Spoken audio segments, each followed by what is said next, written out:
Me Maayong adlaw mula sa Luzon, Visayas, and Mindanao. Today is another day na naman sad, no?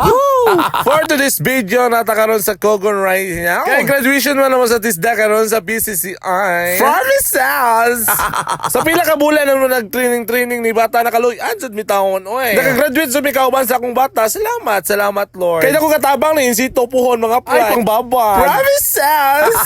Unya, pag kumalamog interview, dahil nila hospital dito sa BQ, kaya makumpra akong bata. Og nangita si bata diya, og hotdog na ay cheese, kanong trending sa TikTok. Unya, kaso wala man, saan man na bata, oy. Walay mo sidlit. Kaya lami man sa tao na kanon ang night cheese, oy. Sabot ako sug mo sidlit. Hoy!